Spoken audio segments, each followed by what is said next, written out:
progress. Okay, friends, I have very good news for you. I know that you've been looking forward to the whole year through the annual Machon Maggid Harakiah campaign. I know every single night you go to sleep. When could we have the campaign again? When could we have the campaign again?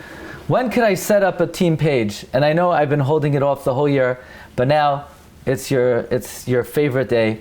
If you'd like to be mechazek Machon Maggid Harakiah, you could go to charity.com/MMH25 and you could set up your team page. Actually, I spoke somewhere last night in Morty Stiebel in Lakewood, and they're also having a campaign. And on every table, they have these little cards that says, I want to take a page, and there's a QR code. So I have Meir sitting right here. He's going to make one for Machon Maggid Harakiah, but I know you're saying, I need a QR code. You don't need the code. You could go to charity.com/MMH25 and set up your team page, because you never know who's going to see it. It's a very big chizuk. Thank you very much. Okay. I want to share with you a thought. The main thought you know already, but just let's put it into perspective. Parshas Balak is always the parsha before Shiva Asar B'Tammuz. Almost always. And there are a lot of ramazim to Shiva Asar B'Tammuz in Parshas Balak. First of all, we know that for Bilam to curse the Jewish people, it says, Vayashes el hamidbar panav. He set his face to the desert. Targum Unkla says that he focused on the Chet HaEgal. What happened on Shiva Asar B'Tammuz? The Chet HaEgal. Do you realize the whole klala of Bilam, the vantage point, the soft underbelly of Klal Yisrael that Bilam is trying to utilize to curse the Jewish people is the Chet HaEgal. The whole Bilam is predicated on the Chet HaEgal, because the Chet HaEgal happened on Shiva Asar B'Tammuz. Is there any wonder that Parshas Balak is the Parsha of Shiva Asar B'Tammuz?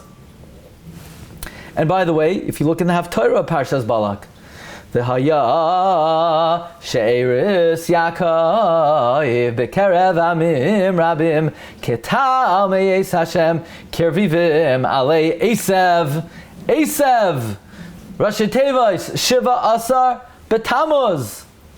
You know that.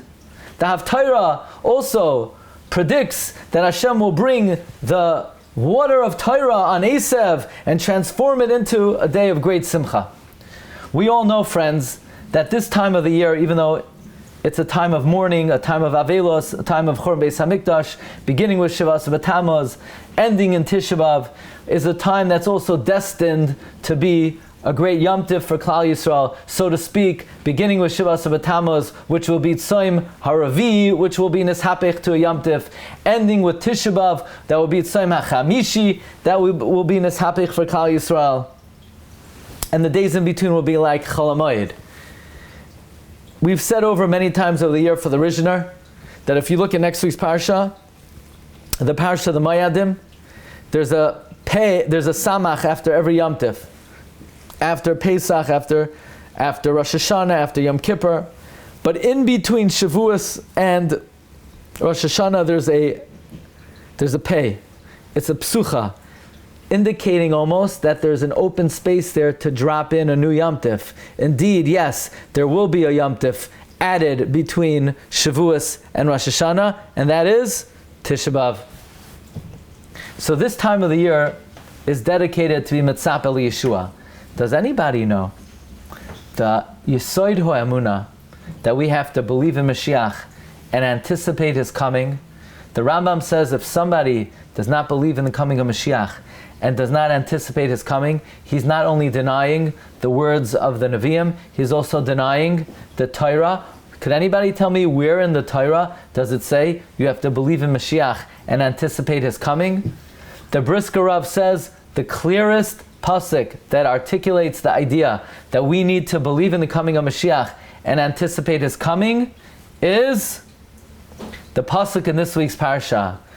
Erenu v'loi ata ashurenu v'loi karaiv. Literally it means, Erenu, I see the Mashiach, but not now. Ashurenu, I look at it, v'loi karaiv, but it's not close. Says the Brisker Rav, Ashurenu does not mean I look at it. To understand Ashurenu, you have to go to the Navi Hosea Parak Yud Gimel, Pasuk Zayin, the Pasuk says, Va'ehi lahem k'may shachal, kinomer b'derech Ashur. I will be to them like a lion, like a leopard on the way to Assyria. Literally Assyria, but Rashi says no, it doesn't mean Assyria. Because every time it says Assyria in the Torah, Assyria is written without a dagesh, with a dagesh, with a dot. Here it's written without a dot. Says Rashi, you know what it means? Kenomer b'derech Ashur, like a leopard, b'derech on the road. Rashi says, Ashur, kamay ashurenu. It means e'eroiv, I wait in ambush. Like in the Pasuk, Ashurenu v'loy karoiv. I wait in ambush for Mashiach, even if he's not close. Says the Brisker Rav, Rashi in Hosea is explaining Rashi in Parshas Balak, namely, is explaining the Pasuk in Balak, that when the Pasuk says, Ashurenu v'loy karoiv, it doesn't mean I look at Mashiach even though he's not close. It means I anticipate the arrival of Mashiach, even though we don't know when he's coming.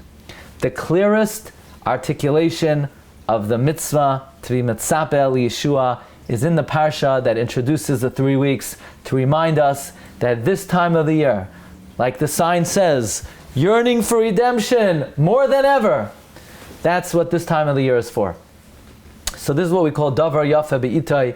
We are reminded of the importance of tzipis Yeshua during this time of the year.